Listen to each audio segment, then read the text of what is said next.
Bismillahirrahmanirrahim. Assalamualaikum warahmatullahi wabarakatuh.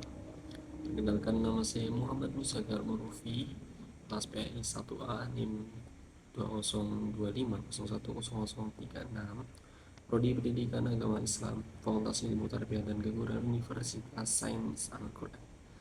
Di sini, di video ini saya akan menjelaskan terkait dengan ilmu filsafat, yaitu dengan judul gunakan logos, tinggalkan mitos, sebagai dari tugas mata kuliah filsafat Islam. Baik, langsung saja ke penjelasannya. Logos dan mitos. Logos berarti akal atau rasio, sedangkan mitos adalah kepercayaan yang diterima tanpa proses berpikir kritis. Filsafat mengajak manusia untuk tidak berhenti pada tradisi atau kepercayaan turun-temurun, tetapi menggunakan akal sehat untuk mencari kebenaran. Dan logos, manusia tidak menolak iman, justru menguatkan iman melalui pemahaman rasional. Logos sebagai gerbang filsafat. Logos menjadi pintu masuk filsafat karena filsafat menuntut sikap kritis dan reflektif. Dalam Islam, penggunaan akal justru dianjurkan karena akal adalah anugerah Tuhan untuk memahami tanda-tanda kebesarannya. Oleh karena itu, filsafat tidak bertentangan dengan agama, tetapi memperdalam pemahaman keimanan. Dari pandangan para filsuf Islam di dunia, yang pertama dari Al-Kindi, menurutnya Tuhan adalah sebab pertama dari segala sesuatu. Tidak mungkin alam semesta ada tanpa sebab utama. Jiwa manusia bersifat spiritual dan tidak hancur bersama jasad. Jiwa bertujuan kembali mendekat kepada Tuhan melalui pensucian diri. Ilmu pengetahuan bagi Al-Kindi adalah sarana mencari kebenaran. Tidak ada rentangan dengan ilmu filsafat dan agama. Selanjutnya dari pandangan Al-Farabi, menurutnya Tuhan sebagai wujud pertama yang menjadi sumber segala ekstensi. Jiwa manusia memiliki tingkatan dan yang paling tinggi adalah jiwa rasional. Dengan jiwa ini manusia mampu berpikir dalam berilmu. Ilmu bertujuan mencapai kebahagiaan sejati, bukan sekedar keuntungan duniawi. Kebahagiaan tertinggi adalah mendekatkan diri kepada Tuhan. Dan pandangan dari Ibnu Sina. Ibnu Sina membedakan antara wujud dan yang mungkin ada dan wujud yang pasti ada.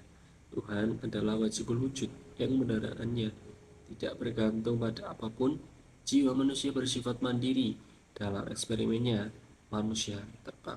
Ibnu Sina menjelaskan bahwa kesadaran tetap ada meski tanpa rangsangan tubuh. Ilmu menyempurnakan jiwa dan membawa manusia pada kesempurnaan akal. Kesehatan mental menurut Ibnu Sina.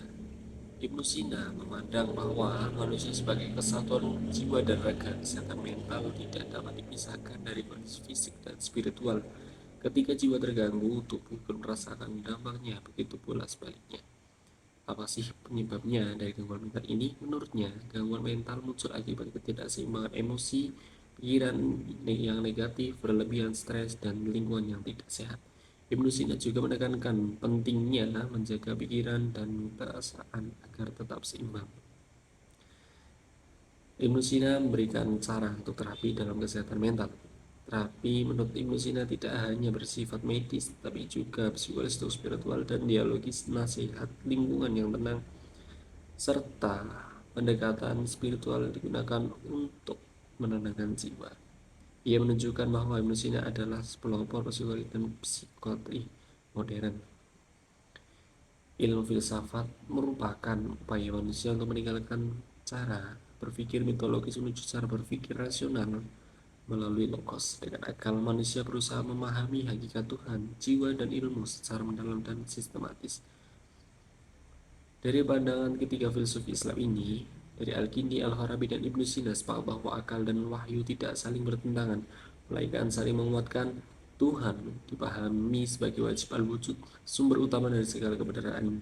Jiwa manusia memiliki tingkatan daya dengan akal sebagai potensi tertinggi yang membedakan manusia dari makhluk lain. Sedangkan ilmu tidak hanya berfungsi sebagai pengetahuan, tetapi sebagai jalan menuju kesempurnaan dan kebahagiaan jiwa.